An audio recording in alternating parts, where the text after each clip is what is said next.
I have a simple question for you. How many innocent Palestinian civilians, men, women and children, does Israel have to slaughter? How many war crimes does Israel have to commit? How much death and destruction does Israel have to visit on the people of Gaza and Palestine before you will call for and impose sanctions on Israel and expel the Israeli ambassador from this country and call for the immediate referral of Israel to the International Criminal Court for crimes against humanity and war crimes? Because in front of the world, by their own admission, Israel is committing war crimes. They have stated it publicly. This isn't a matter of opinion. They declared their intention to force, through the threat of military bombardment, more than 1 million, and it is now well more than 1 million, Palestinians from their homes in northern Gaza and ethnically cleanse them. A crime against humanity. They stated publicly, and have done it in front of the eyes of the world, the intention to deny to 2.2 million people water, electricity, medicine, life-saving equipment in front of the eyes of the world, and they're doing it.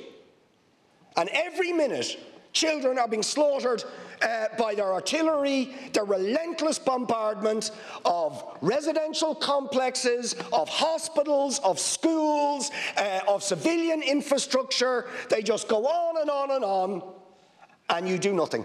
Nothing. Words of concern, but no action to hold them to account. And it is clearly premeditated war crimes and genocide. Genocide. We have Jewish people in the United States and Canada, around the world, and Israel calling it genocide. Scholars, academics saying this is genocidal. Let me quote you a few things. Israeli general, quote, "Human animals must be treated as such. There will be no electricity and no water. There will only be destruction." Yoav Gallant, a minister, says, "We are fighting human animals. We will, quote, act accordingly. We will remove, quote, every restriction on the IDF." Smotrich, another minister, "There is no such thing as the Palestinians." The president of Israel refers to the people of Gaza and says they are all responsible. Before October the 7th, Netanyahu appeared in front of the UN General Assembly with a map of Israel that had removed all references to Palestine.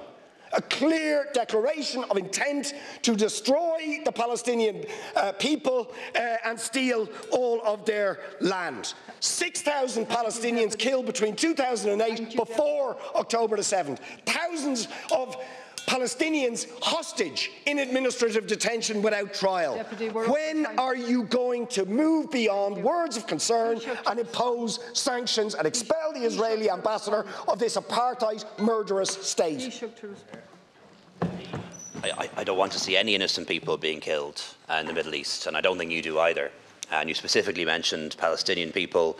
I would also extend that to Israeli people who you didn't mention. Innocent Israeli people should not be killed either. By Hamas or by any Palestinian armed group, nor should any of our own citizens be killed. Let's not forget one of our own citizens, a joint Irish-Israeli citizen. Her mother comes from County Laois, spoke to the family. She was killed by Hamas 2 weeks ago, and we have great fears for Palestinian Irish citizens now living in Gaza, that they may be victims in what Israel is doing in Gaza at the moment. In terms of sanctions, Deputy, when it comes to sanctions, we always act multilaterally. Individually imposed sanctions aren't effective. They would have no benefit for the Palestinians. They might even just do us a degree of harm. Sanctions are only effective when they're imposed multilaterally by states acting together. In relation to the ambassador, we don't have any plans to expel any ambassador. We didn't expel the Russian ambassador, and I don't think there's anyone in this House who's been as supportive of Ukraine's battle for freedom as I have, but we took a very particular view that it's important to have some line of communications open, and that's why we have ambassadors. If you expel an ambassador or close an embassy, the only line of communication is minister to minister or secgen to secgen, and that's if you can even get a phone call.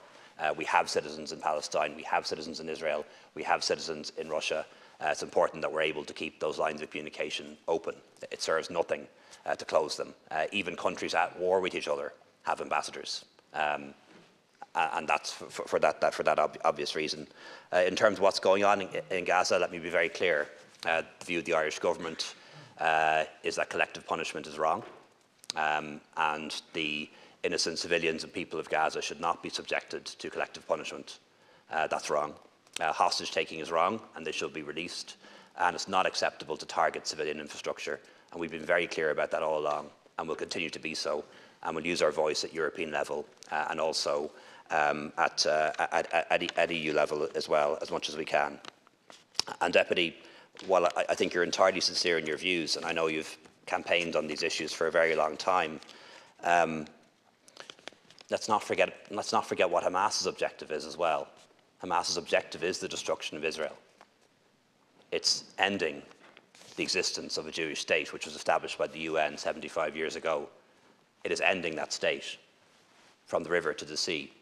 Is that not genocide as well? First of all, I'm horrified by every single death. But you see, the world is responsible for failing to call out the reality of the Israeli regime. It is an apartheid regime.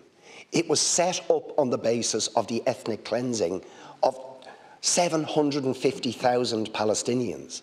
It has sustained itself through the ethnic cleansing ongoing of Palestinians, day in, day out, in East Jerusalem, across the West Bank, everywhere. Even where Hamas, there's no Hamas. I mean, I lived there. At the beginning of the first Palestinian Intifada in 1987, there was no Hamas. Young people rose up because their entire future had been stolen from them. They were suffering ferocious oppression at the hands of the Israeli regime and military, and they rose up. There was no Hamas. The PLO weren't even in the country, they were in Tunis. And Israel met them with brutality, with murder, with administrative detention, with ethnic cleansing, and they have continued that day in, day out. And yet, your government refuses to even call them an apartheid regime. You refuse to acknowledge the ethnic cleansing, the war crimes that human rights organisation after human rights organisation has begged and appealed to you and European governments to hold them account, to end their impunity. The world has given them the licence to conduct the savagery they are doing now, and they are responsible for the crimes that we are witnessing. If we want to end the murder, we have to hold Israel accountable for its crimes. Deputy, I believe Ireland has a role to play in trying to bring peace and justice and order to the Middle East. And that means working with our colleagues in the European Union, persuading the US, working at UN level to try and push for a new peace initiative, to push for a two-state solution. Being absolutist on one side or the other removes our influence.